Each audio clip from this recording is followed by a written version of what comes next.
Ssebo nkulu jjajja Father Nyombi, baganda bange abasaserdoti, Father Walugembe ne Father Kibirige, banyaba basista ne babrother, bannabajulizi ba Uganda, abantu ba Katonda mwenna abali wano. Ndi musanyufu nnyo okulaba nga muzze akawungeezi kano. Twongere okulaga Katonda essanyu olw'okutuwa abajulizi baffe aba Uganda abaalaga obuzira, ate ensigo yaabwe eyava mu musaayi ogwayiika yafukirira okukkiriza, ensigo y'okukkiriza eyagwa muno n'emeruka bulungi. Ffenna ffe kwe tutambulira, mpulira essanyu oli mu mutima okulaba nga waliwo abantu abakulu nga mmwe naye n'emiti emito egikyatambula bulungi mu lugendo lw'abajulizi ba Uganda, ate nga tubaagala nnyo.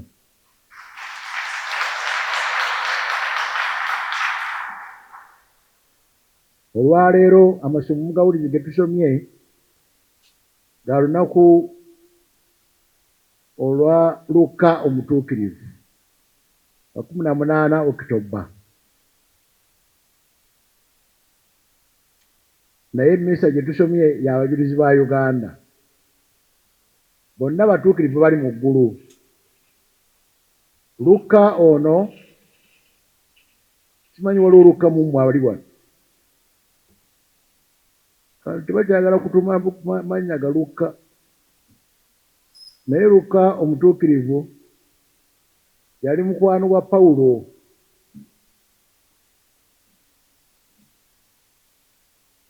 Ate nga musajja mugezi. Ne Pawulo yali musajja mugezi. Pawulo yali munnamateeka ng'amanyi amateeka gonna n'ekigambo kya Katonda obulungi, ate nga Luka musawo, mujjanjabi era omukenkufu. Naye n'abeera mukwano gwa Pawulo era yayamba nnyo okuwandiika ebyaliwo nga Kereziya etandika, early church, ng'abiyisa mu Vvanjiri eya Luka gye tusomamu era gye tusomyemu olwaleero, era ng'agiyisa ne mu kitabo kya ebikolwa by'abatume. Oboolyawo twandikalubiddwa okumanya ki ekyaliwo na biki ebyaliwo nga Kereziya etandika. Naye Luka ono yatuyamba nnyo ng'omutume okubeera ng'atumanyisa ebyaliwo obulungi.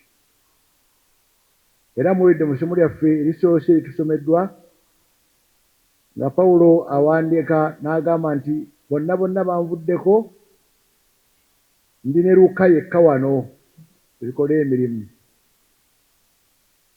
Tusabe omusajja ono Luka eyayagala nnyo Kristo n'amutumanyisa,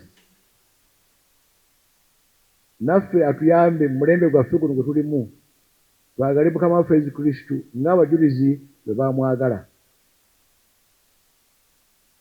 Twali tuswala nnyo okulaba ng'ekibiina ky'abajulizi kyali kiweddemu amaanyi. Era twebaza okulaba nti omwaka ogw'enkaaga ekibiina ky'abajulizi ba Uganda kyazuukuka.